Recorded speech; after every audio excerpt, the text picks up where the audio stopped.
This is a new voice for a new Scotland. IndyPram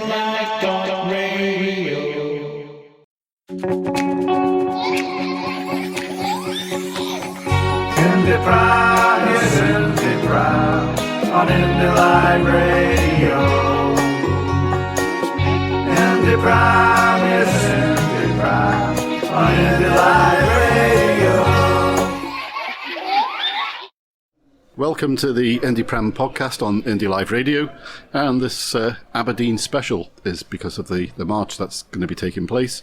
So this is the Friday, the day before the march, and I'm in the Spin, which is a venue where I'm with Rory MacPherson, who's a co-chair of Aberdeen. I've been involved for a couple of years now. I wasn't actually involved at the start, but I actually was at the original event, which funnily enough was Wee Ginger Doug, and there was a big turnout that day, and I'm sure there'll be a big turnout tonight as well. Looking forward to it. Well, give me a bit of a history about before you. What do you know of how the group started and how did you become involved? Yeah, well, the group was started in 2016. Basically, it was set up a few weeks after the Brexit referendum, when the mandate for a second independence referendum was kind of confirmed in the Holyrood Parliament. So I think they had a few events in 2016, one of them the Wee Ginger Doug, and I got involved probably a few months later, started to attend the meetings. I think I was going there for about 6 months. I got voted in as a vice chair, and then after that into the co-chair position. For the last nearly year and a half now, we've been working hard to organise events and various buses across the country to other all under one banner events. A wide range of activities, really, leafleting and surveys and stalls, weekly stalls. So yeah, we're a busy group, and the National actually said we're one of the busiest groups in Scotland. So yeah, that's something to be proud of. So first of all, I'd like to ask you, how many members do you have, and what sort of attraction do you have of a pull-in from an area from Aberdeen? Okay, so we are based in Aberdeen City. There's also another 7 or 8 groups in the local area who make up Yes North East. This came about as a request from the Scottish Independence Convention that we kind of join up with other groups in the area, so we put out a call. And it was originally called North East Independence Groups, a kind of working name. We've all kind of got together, we all kind of help each other, but Aberdeen are kind of an Aberdeen specific group. We do have other groups like Yes to Stonehaven and Mearns, Ellen, ScotRef Peterhead. There's it's Bantshire Coast as well, up in the north coast there, and other groups as well. Commonweal Aberdeen are also part of this kind of Yes North East. So yeah, we're doing pretty well. Yeah. Well, to give listeners an idea of the strength of your group, how many are? Yeah, the members. I remember you asked me about that. Yeah, so we've got about 30 active members in the group. Now we kind of week on week, we've got stalls, we've got other events, leafleting and so on going on. So I reckon there's about 30 active people within the group members and so on. Then we've got another 250 on our kind of information list. These are mainly people that have turned up at our meetings or events over the last couple of years and have left their contact details. We've also got, I think, 2,500 people on our Facebook page now. That's gone up nearly 1,000 in the last couple of months. There's been a big increase recently.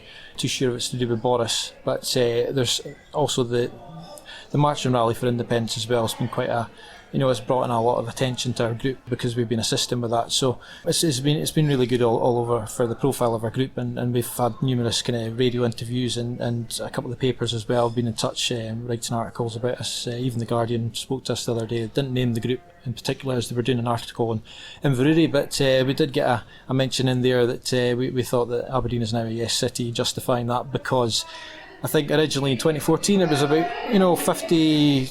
57 to 43, and if you see that the polls have shifted from 45 to 52 or 3 now, I think we're just about there in Aberdeen if they've changed by the same amount, and that's definitely the kind of impression we've been getting from the people we've been speaking to. In fact, a friend of mine recently who was he always used to ask me, why should I vote for independence? He just didn't seem to get it. He was surrounded by, Yes supporters in the last referendum, and he was always like, well, I don't see the point, why should I vote for it? And he came up to me the other day and he says, yeah, I can see why we need to vote for this now. And we basically agreed that, back then it was like a nice to have, but now it's absolutely necessary that we do get the independence and save ourselves from what's going on just now.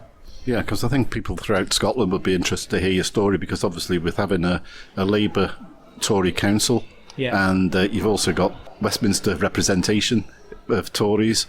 What sort of feedback are you getting on the street, on the stalls, and when you're knocking doors in relation to how people are feeling of how they voted in the past?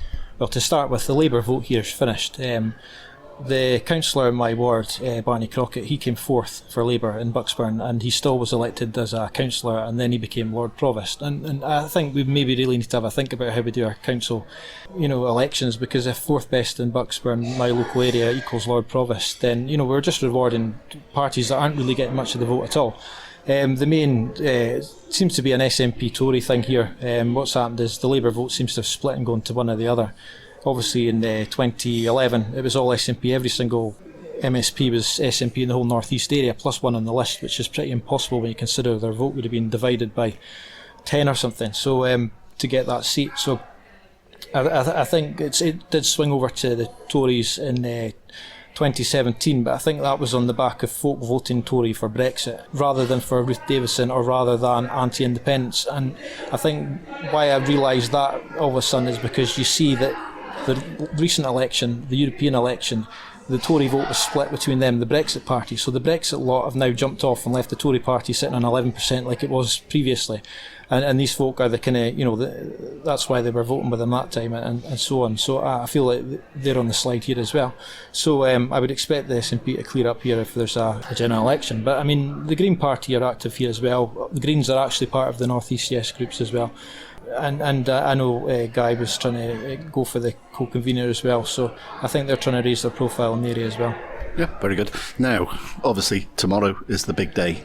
How do you feel about having the march come to Aberdeen, and what's your group's involvement been? Well, this march has been a long time in the planning. I think it was announced over a year ago, to the point where people thought that it was happening in 2 weeks a year ago, because it was, say, the 1st of August 2018, and the march was down as the 17th of August. So they were like, why is it happening so soon? But the reality was it was actually announced over a year in advance, and we did get input on the route from the start. We felt that based on previous marches, starting in large open areas and ending in parks, that the best route would be Castlegate to Duthie Park, straight up Union Street. The most visual route in the entire city. The council had a bit of feedback in that and basically said that the standard route in Aberdeen is Alban Place to Castlegate. Can you accept that? And I think we then had a meeting. This is moving on a few months to maybe a couple of months ago, and it was decided by the majority at the meeting in Aberdeen, of folk from Aberdeen, that the best route would be from Alban Place up to the beach, because it was a wide open space, plenty of room for 20, 30,000 even, and there was lots of facilities nearby as well. The route for that does take you straight through a roundabout with 3 dual carriageways and a couple of side roads as well. And I did at the time think, I doubt the council are going to let us do this. And so happens that at the meeting with the council, the council were robustly defending the proposal to end the march at Castlegate. I think the police were also saying something similar, and basically saying that a traffic order would be about 4,500, as opposed to the 1,000 plus police costs that they were wanting to charge for the standard route. I suppose you could question why they're wanting £1,000 for a temporary traffic restriction order when it's the standard route. The paperwork and all the planning, it should all be there. It's just a case of policing it, and the police cost is separate. I know that's a couple of £1,000 as well.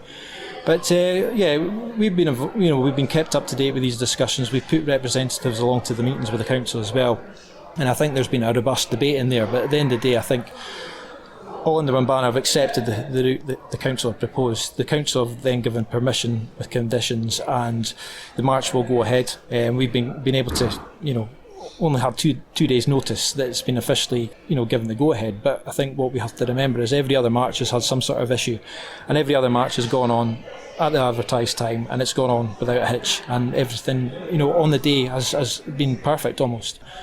So I think that's what we had to believe for Aberdeen, and that's where we're standing now. Friday evening, I believe everything is now set and ready, and it's going to be a good day tomorrow. How aware do you think the public of Aberdeen are in relation to knowing that the march is going ahead? Has been plenty of publicity in the local media and radio, TV, and the press. Yes, we put out some information, kind of press release a week ago, basically offering advice and information, and offering to do interviews. And we did get a couple of the Press and Journal. We did an interview with them that made the paper as part of a larger article. North Sound Radio were very keen for us to speak, and I think they did an 18-minute interview with me, and we ended up with a 30-second kind of condensed edition of that, basically repeated every half an hour for a whole day last Tuesday. So, I mean, obviously the issues with the council and the council meeting in Thursday have also been, sorry, I think it was Wednesday, that's also been, all over the papers and so on. So I do believe people in Aberdeen know about it. There's been posters put up. We've been holding photo shoots with large banners and trying to share them online. We've been getting a reasonable amount of reach with this, and I think we've certainly gone out to over 100,000 people over the last month in terms of Facebook reach on our page. So I think we have got quite a good awareness of the march. I saw the banners, the banner pictures myself, so it reached my place. Yeah. So numbers, any idea or expectation of numbers for the march? What we've got on the Facebook page, compare that to similar marches last year and perhaps Oban as well. Talking about Dundee and Inverness and where we are in terms of what we have on Facebook, and also what all under one banner. They've got about 45,000 people on their Facebook as well. And then you've got your Twitter and your other means of communication and advertising. I would expect there would be between 15 and 20,000 people tomorrow. I based that on the fact that there was, about 7,000 in Oban, and that surprised me. There was a lot of people in Oban. It was very difficult to get to Oban. I don't know how people got to Campbelltown, but for us it was a 5-hour drive to Oban, and we did that in the morning, and it was a brilliant day, and it was until the rain started. But luckily it was in Tell me about it. I was drenched. It was in a shinty stadium with a large stand, so we all managed to get under there. Yeah, it was, for a small town like Oban, to have that amount of people turn up, I think it shows that there is, an appetite there for independence. And I don't think so many people travel to Oban. A lot of people were generally from that area. And I think that's what we try to do in Aberdeen. We've tried to really push this in the Aberdeen area and get the publicity out. And I think we've reached probably as many people as we can. And it's going to be good for trade.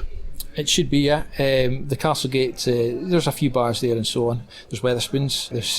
Yeah, but there's also a lot of hotel accommodation, bed and breakfast being used up.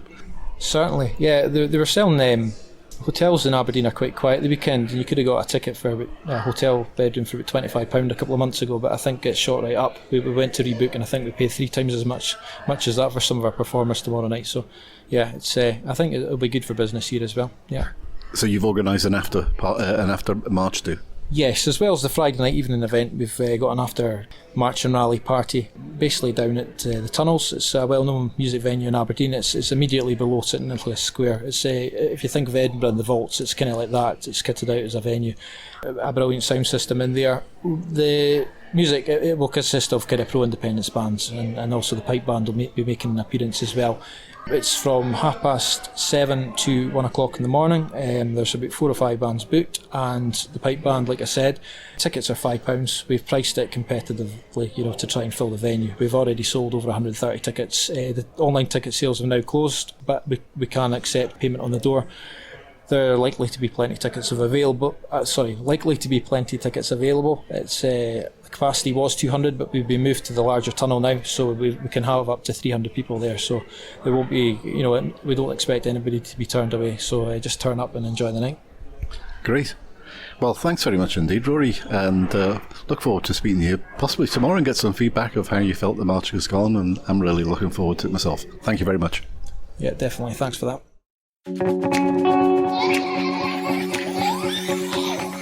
IndyPram is IndyPram on Indy Live Radio. IndyPram is IndyPram on Indy Live Radio. With me now at the Spin is Emma Forbes, and she is the social media organiser for Aberdeen, but she's also taken on another post, and that's events organiser. Yep, that's right. It's been quite busy. So tell me about your involvement within the group and what the work involves. Okay, so I've been involved with the group for probably a little over 2 years now. We've now getting very busy. We've been organising lots of events. Last few months we've been concentrating on the big March of Independence in Aberdeen, so it's made us a lot busier.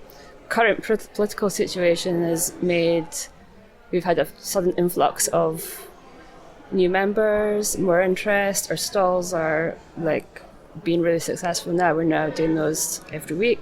How many people would normally turn up each time from the group on a stall? So I would say last year we were sort of struggling getting volunteers to do this stall, so we were doing it maybe once every couple of weeks, but now we've got quite a lot of volunteers now. We've actually got probably too many volunteers. I would say too many, but You never have too many. yeah, we have like plenty of volunteers. So we're doing the stall almost every week now. We're now getting a lot more interest, people coming to talk to the stall, a lot of people telling us stories about how they were no voters and they're now yes voters. That's a great compilation. I'd love to stand on a stand with you and get those sort of feedback, because I'm based in Bearsden and we just don't get that sort of feedback. So what sorts of literature do you normally keep on the stall? We have all sorts of leaflets. We use quite a lot of the indie poster boy ones. We've also made quite a few of our own ones where we've just kind of taken information from all sorts of sources like indie poster boy and taken what we think is relevant to the area and sort of collaborated them together to make sort of big leaflets. Anything from infographics to more detailed things about the consequences of maybe Brexit, the NHS, financial pensions are always sort of the topics that we've been concentrating on. Yeah. On the social media side for promotion, what do you use? I take it obviously Facebook, Twitter, anything else? So we have Instagram as well. So I'm not the best at taking pictures, but I've been taking pictures of the stall when I can, any events. I think we've only got about 250 followers on Instagram at the moment, but it's getting there. Do you find that the fact that social media is more for bringing the group together or informing locals? I think it's good for actually informing locals that know that we exist. So we're not looking to convert anyone through social media, but getting our name out there. So if anyone who does feel like they want to do something more can approach us and come and help in whichever way they want to. Do you actually find that, I take it you give them an email address to contact or contact you through Twitter, do you ever get much in the way of response from... Yeah, you've definitely, we get messages through our Facebook, especially the last couple of weeks. It's been that I've had my phone constantly. There's a message from someone asking whether it's they're looking for flags or they're asking about the march or they're asking about leaflets or how they can help. It's just been, non-stop. And how do you feel about the march coming to Aberdeen? I'm very excited about it. Been very, very busy, especially the last month. It's been constant, non-stop. I think some of us have been putting a few hours of work at this every day. We've got obviously the event tonight with the We Ginger Dog, so we're hoping for probably about 100 people are going to be turning up to that. Tomorrow night we have our after party, so we're hoping to get maybe 300 people into that. So I've been organising all the bands to come together, and we've been also trying to source speakers for the rally, just trying to show off Aberdeen as best we can. Yeah. And is the stage full for tomorrow for the after rally? For the rally itself. For the rally, I believe so. Everything's been quite last minute with that. It's quite hard to keep up. But yeah, we definitely have quite a few speakers and a few solo acts and stuff coming to do that. Well, I look forward to reporting on the event after. I'm looking forward to it very much indeed. But for now, Emma Forbes, thanks very much indeed. Thank you.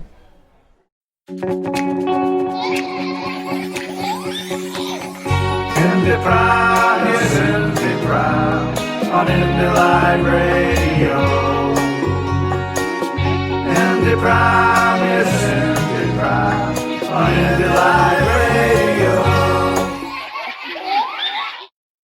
Well, welcome to the IndyPram podcast on IndyLive Radio, and my guest today is Paul Kavanagh. Hello. Nice to see you again, Paul. Hi there. Thanks for coming in and giving an update on the current situation. Right, looking at the news, what's been going on of late? If we look at so far as the independent side, first of all, Plan B. Plan B. Plan B has been generated quite a lot of interest on social media, but it's also got knocked back. It was a proposal by Angus Brendan McNeill and Chris McElney. What's your thoughts on what you've... Well, I've always said, I don't think we're at the end of the Section 30 order road yet. I think there's still some mileage to go there in terms of pressurising Westminster to authorise a Section 30 order and have a referendum. The moment they're saying no, but I think the political landscape will change if, as is widely predicted, there's a snap general election. And the SNP performed well in that, which is what the opinion polls are saying that they would do. So if that would change the political landscape, and it would also change the political narrative, because it would mean that, what they're saying at the moment is, but the SNP lost seats in 2017, and, they're denying that there's a mandate in Holyrood. And if the SNP perform very strongly, a snap general election that later this year or early next year, it then becomes very difficult for them to say that there's no momentum and there's no desire in Scotland to have an independence referendum. So politically it increases the pressure on them. It might even be the case that, the SNP, if there's another hung parliament, which is a possibility, then the SNP could be in a stronger position in terms of bargaining. I very much doubt they would go into a formal coalition with any of the other parties. They certainly wouldn't make a deal with the Tories, but they might enter into some sort of confidence and supply arrangement with the Labour Party, and as a condition of that, obviously they would want an independence referendum. Alternatively, a weak Boris Johnson government after a snap general election might be... Boris Johnson's always struck me as the kind of Tory politician that he has no scruples, So he's always struck me as precisely the kind of English nationalist Tory politician who would be prepared to see Scotland go because it would strengthen his position in England.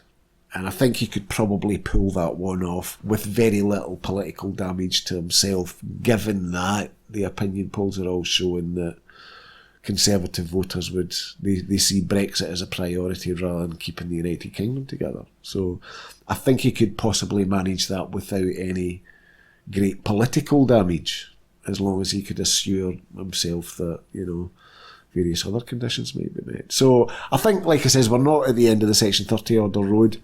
There's quite some way to travel on it. Everything's going to change with the snap general election.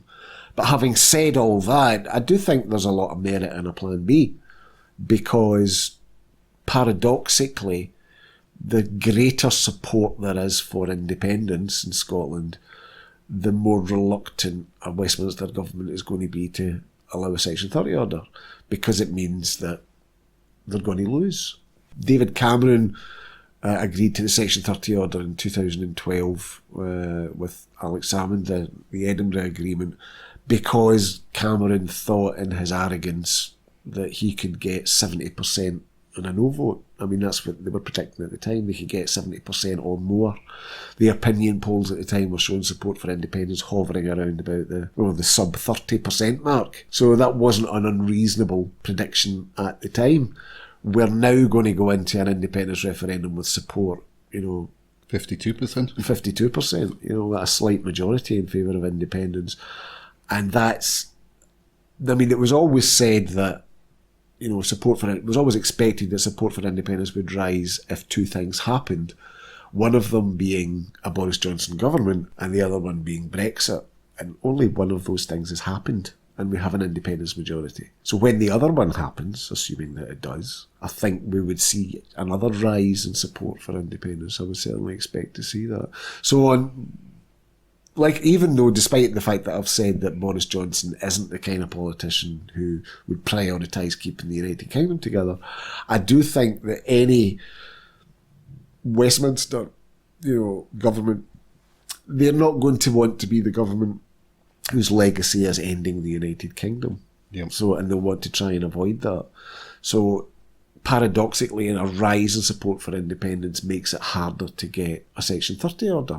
So that means that we do need some some way of forcing their hand, and I think that's where the plan B comes in, because it's a way of saying I think I've always said this, that when you're dealing with a bully, and its dealings with Scotland, Westminster is a bully, you don't negotiate. You don't negotiate with bullies, you present them with a fait accompli. You don't say, I want to negotiate with you. You say, this is what's going to happen, and you can't stop it. So that's where I think there's a lot of merit in a plan B. Right. The original plan that was put forward was for a debate at the conference was knocked back because on the grounds that it hadn't been widely discussed with the membership. Chris McElney has come back and said, well, neither was Brexit. Either was Brexit Brexit, supporting a Brexit referendum. or Brexit. A second Brexit referendum was announced to the membership on the Andrew Marr show. So, they've come back now with an amended point for debate as an amendment. Well, there's certainly a lot of support for it amongst the grassroots of the independence movement. I mean, amongst people that I speak to. And an increasing number of SNP branches and SNP MPs and MSPs. There is a growing sense of frustration, that we need to kind of strike while the iron is hot, as it were. And there is, like I said, a growing sense of frustration with the caution and small c conservatism of the SNP leadership. So I think anything that can kind of put pressure on them to act is a good thing from the point of view of independence. Yep. So yeah, like I says, I do think that there's a lot of merit in a plan B, though I would say that, we're not there. Well, it is a plan B for a reason. It's not a plan A. Correct. What's your thoughts on how things have been working with the Labour Party over the last couple of weeks? What do you mean working? Not working. I'm not working with the Labour Party. Yes, I would. We'd be before a referendum, and we wouldn't get in its way. Oh, we're voted against. Well, it's. I think what we're witnessing is the final death throes of the Labour Party in Scotland. Really, it's. There were rumours that Richard, what's his name? Leonard. Is it Leopard? Leotard? Lap dancer, lip smacker, whatever his name is, him. There were rumours that he was considering his position. Correct. I don't know if he's considered it or not. Well, I was looking for it today, actually. I was looking and I didn't see anything today. But what I did see today is that I believe they're looking at property in Crow Road in the West End as a potential office base for a Scottish Labour Party. Right, a new party? Yeah. See, it's funny how the Tories, both the Scottish Tories under Ruth Davidson and the Labour Party in Scotland, they think that, they're quite happy with independence for themselves, but they're not. Yeah. They don't want independence for Scotland. It's just a slight shade of hypocrisy there, people. Very much so, indeed. But no, the Labour Party are...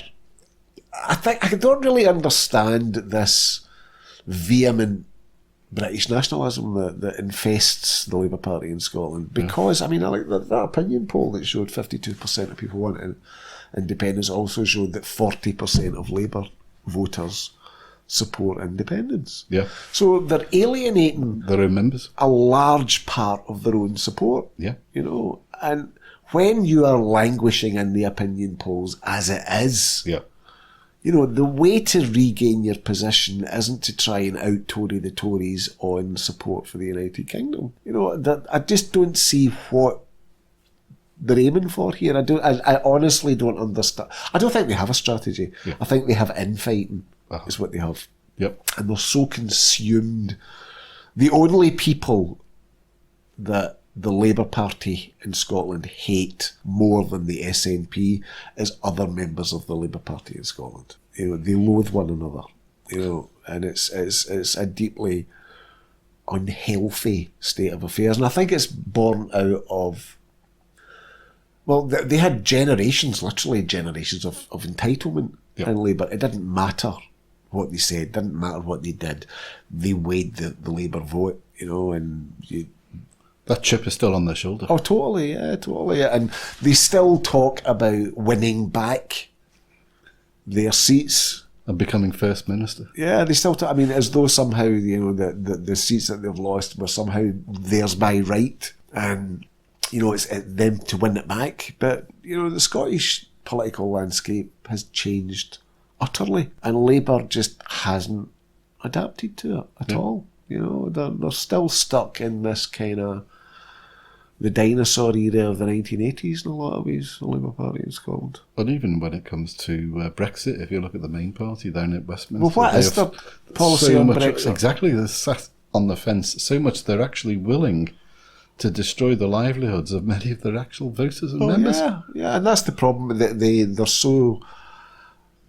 They want to be all things to all people, and they end up being nothing to anybody. Yeah. And then you look at the Lib Dems. Liberal Democrat. They're not liberal, and they're definitely not Democrat when they're refusing a mandate Or You to just say even that accept. because you love your own MP so much, don't you? But she is a hypocrite. This is Joe Swinson's constituency. Yeah.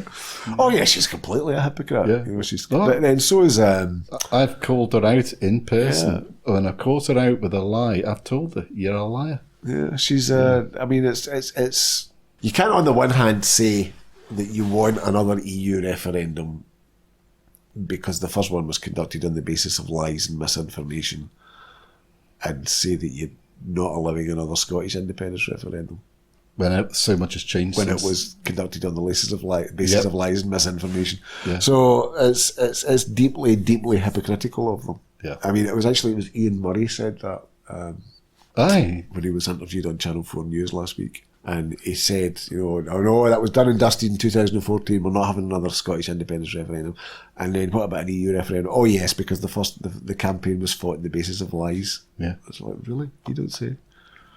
You know, so they're just totally hypocritical. And I think the SNP needs to do more to expose their hypocrisy on that particular issue. Absolutely, because things have gone quiet against Lib Dems of late. Yeah. And I think one of the things that have taken the radar off either Labour, Brexit or the Lib Dems in Scotland has been the announcement of the thought of a Wings party. Well, I wouldn't say there's an announcement. I think it's more kite flying, to be honest, really. See what the reaction would be and stir them up, Yeah. take some focus of attention. And I think it's premature. I really think it's premature. You know, it's not. I would say that was Plan C. I mean, we've talked about Plan A, you know, which is getting the Section 30 order. We've talked about Plan B, you know, but I'd say that was Plan C.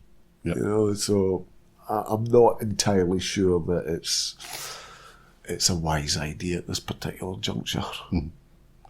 Because I think there's, when you look at the Dehoyt system and you look at that, he has got a valid point to make in relation to the votes being lost, but they still gain seats, and it could. And I also I've looked at the various blogs of say James Kelly, and also makes a lot of sense. See, the only way I think it would work, I kind of proposed something similar to this a while back, and it would have to be very carefully thought out in order to make sure you're not meeting with any objections from the Electoral Commission. But the only way I can conceive this actually working would be if there was some sort of pan-yes alliance, as it were, right? And that would have to involve the SNP, and it would have to involve the Greens, and it would have to involve the Socialists, and it would have to involve people, non-party political figures within the independence movement as well.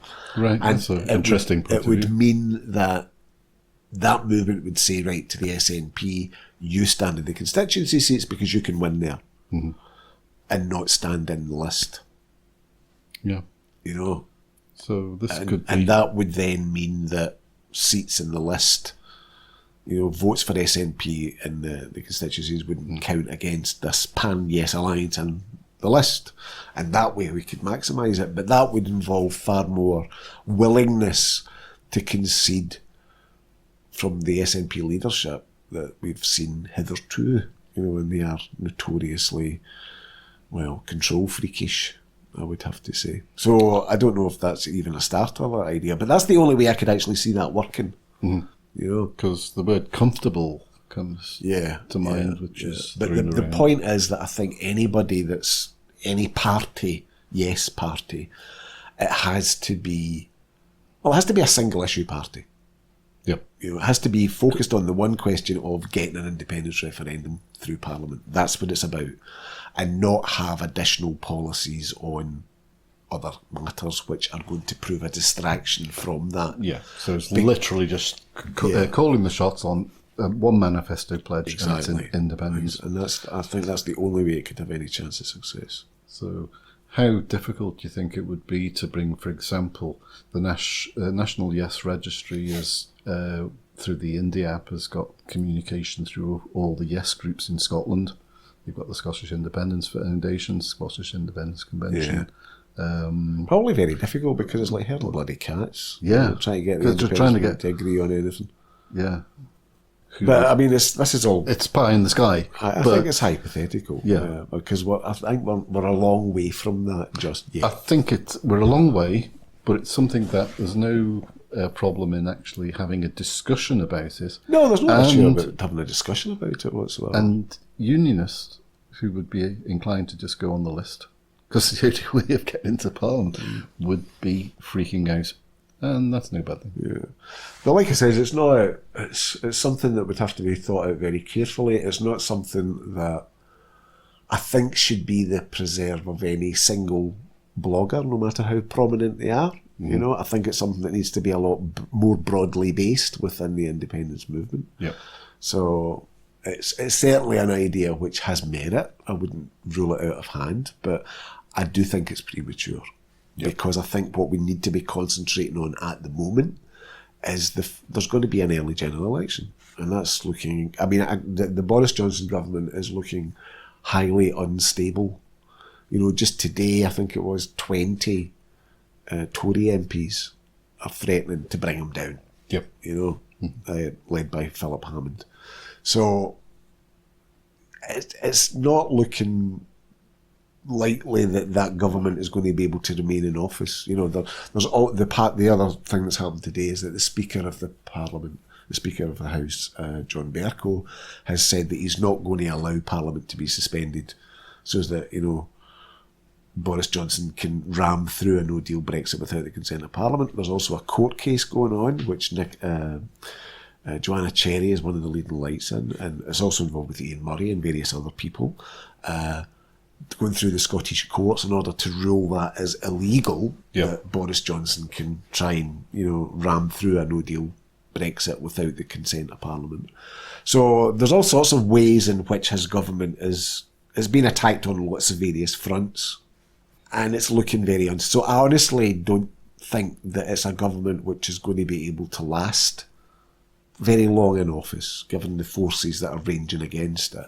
So I do think that we are in for an early general election, because that's the only way that we can change things. It's only going to be, it's either that or it's another EU referendum, which Boris Johnson certainly will not countenance. So it's either that or it's a general election, because obviously in an EU referendum he has to get 50% of the vote, whereas in the first past the post system he only needs to get 30%.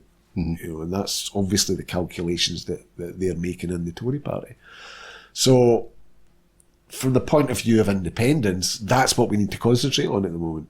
Everything else is like, we're planning for what comes next, but we can't really plan for what comes next because we don't know what's going to happen following that likely early general election. If there was a general election, snap general election called, how do you feel the manifesto contents should be? Well, the SNP have to campaign on a strong mandate for an independence referendum. They have to. They can't. The mistake that they made, and we're talking to various people within the party, I think it's a mistake they won't be repeating.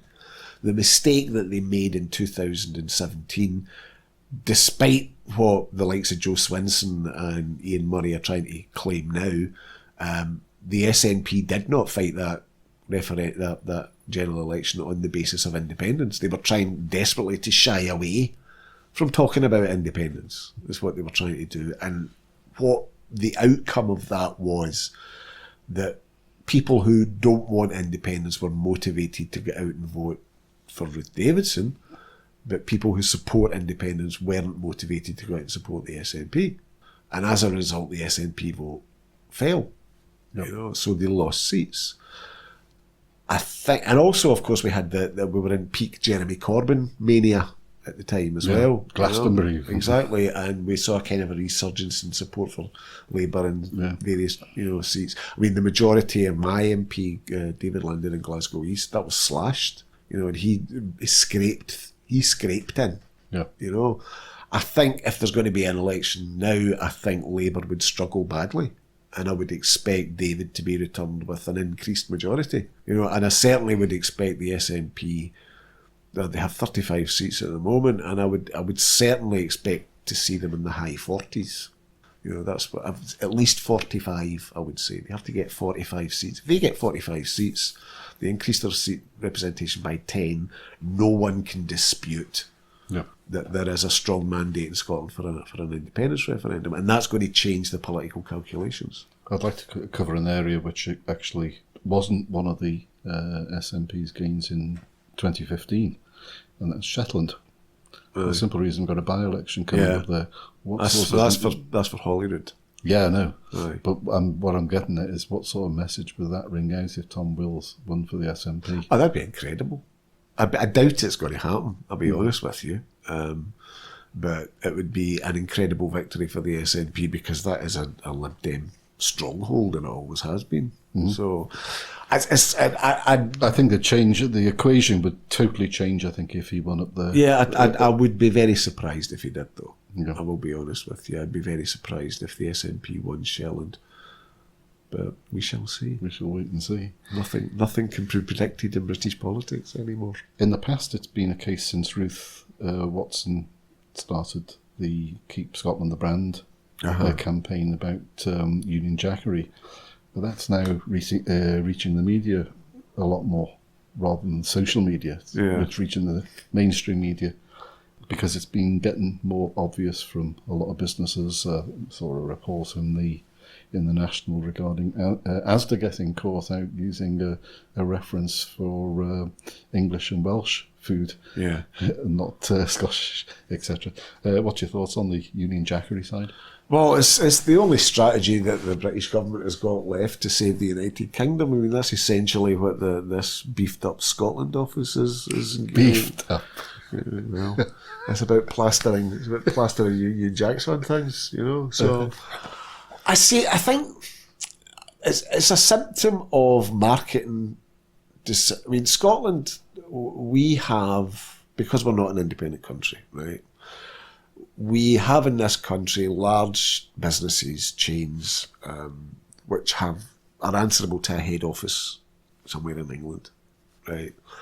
In England, you can put Union Jacks on produce and it's not seen as political in the way it is in Scotland. Yep.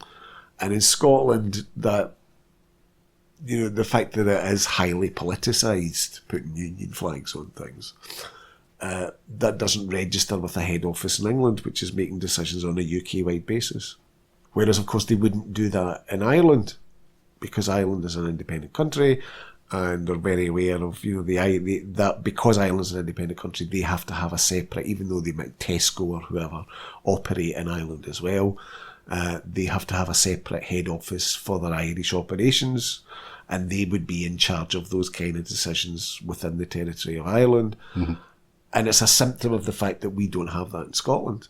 So they're making marketing decisions which aren't necessarily appropriate for a Scottish market, but they are appropriate on they're made by head offices in England who they're not really sensitive to Scottish sensibilities. Mm-hmm.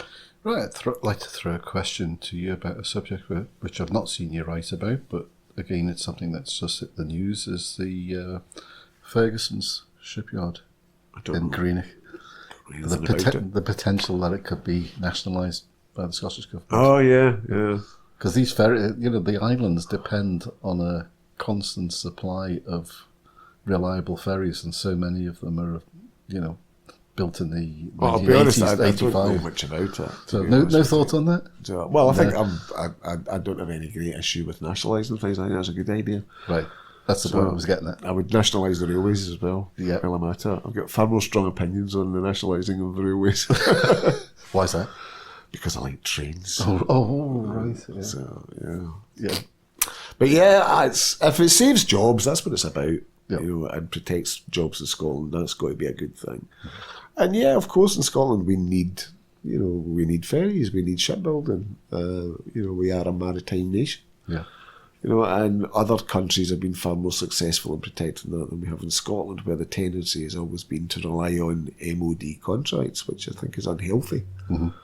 Well, talking about something unhealthy, which is back on familiar ground, what do you feel about the Tory MSP's tweet the other day regarding so nice to get to Ibrox again and beat a team in green? Yeah, what team was he? What team was he talking about? Do you know what? I don't know. Because I hate football. I follow Liverpool. So I've always thought football was basically 22 millionaires ruining a perfectly good lawn. Well, it wasn't Celtic. But who I know else? it wasn't Celtic. I don't know who. I don't know if it was Hibs. I have no idea who it was. Yeah. But it's that kind It's of not needed. petty Yeah. dog whistle sectarianism, Yeah. and that's really what the Tories are all about these days. They're about appealing to that segment of the Scottish population, Yeah. and it's why I've always said that the Tories, I mean, during, back when the last election, when the Tories increased their vote and that, and I always thought that was peak growth. Yeah. Because there's only so many people in Scotland that kind of messaging appeals to. The Tories are pitching their appeal to that segment of the Scottish population, which it doesn't matter if you could prove to them that everybody in Scotland would win the lottery every week, and we would have free Chinese takeaways and curries for the rest of our lives in an independent Scotland. They would still vote no. There's people in Scotland. It doesn't matter, even if Scotland, you could prove to them conclusively that everybody in Scotland would be better off financially as a result of independence, they would still vote no. Yep. And there's that block of population, and amongst that segment of the Scottish population, there is a strong strain of sectarianism, and the Tories are appealing to that. Which had its history from hundreds and hundreds of years Well, ago. yeah, and I've it's always still said with us. sectarianism in Scotland is really a disease of British nationalism, Yeah. essentially.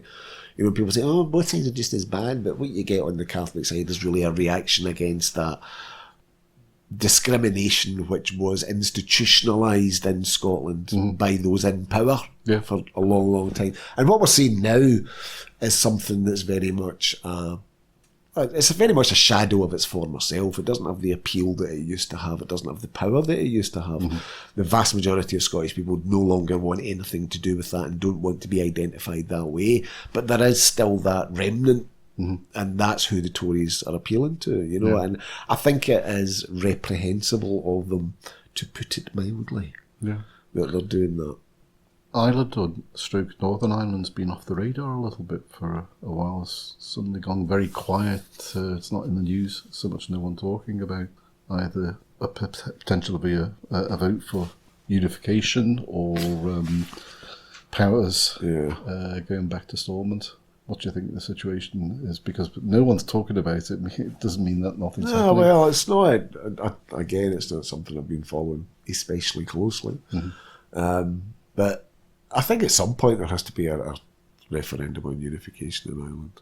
And someday, I've had family in Northern Ireland, and it's always been a kind of article of faith, literally. Ireland should be unified one day, and I think Brexit might well prove to be the final straw as far as a lot of people in the north are concerned, because their arguments for avoiding, because when Ireland was partitioned, the north was the economic powerhouse, and now it's far, it's far poorer economically, performing far worse economically than the rest of Ireland is.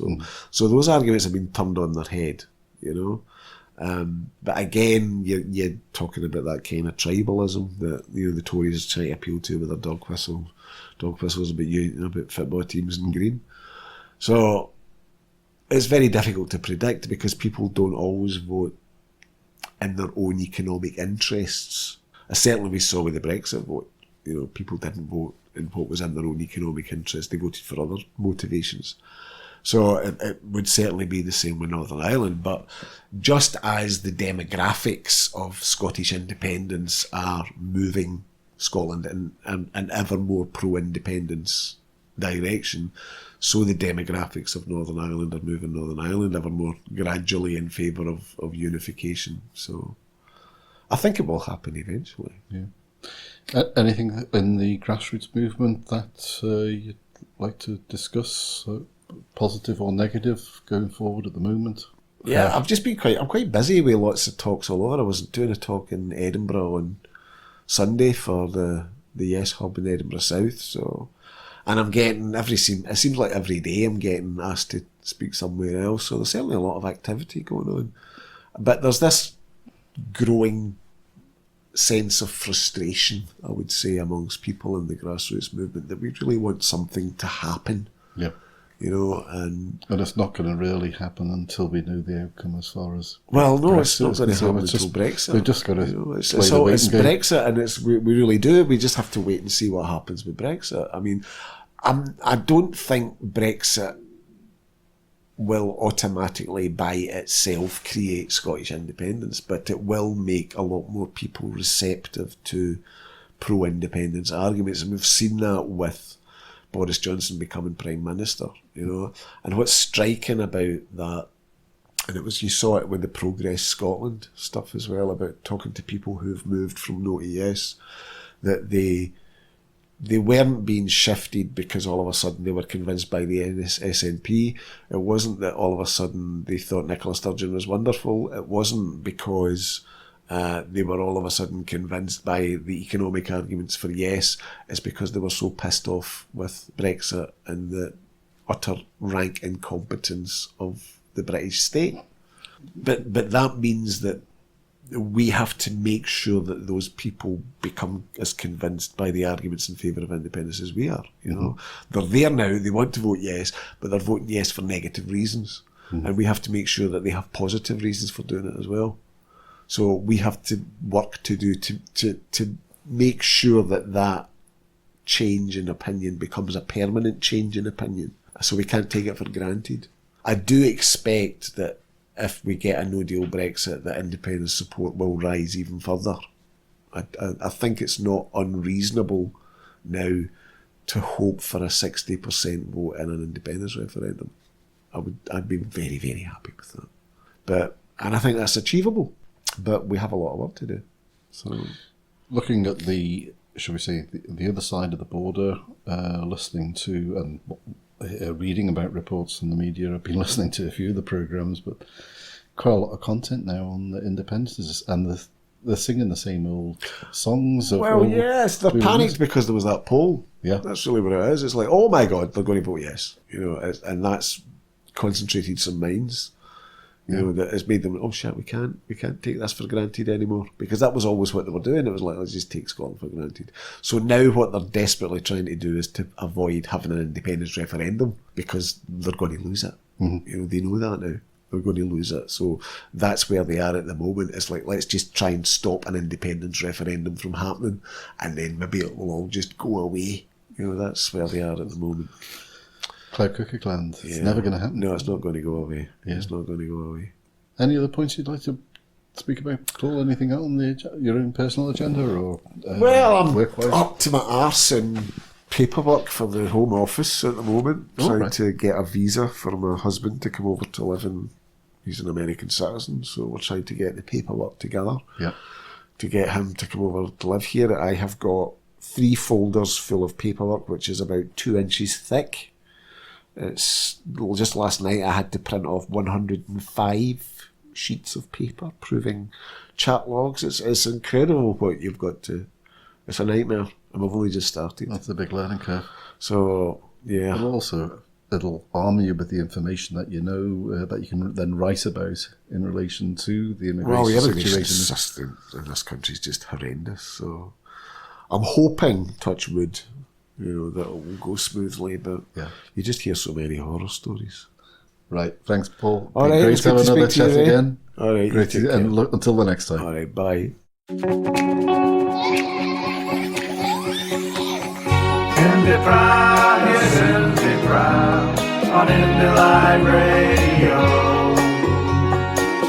IndyPram, yes, IndyPram on Indy Live Radio.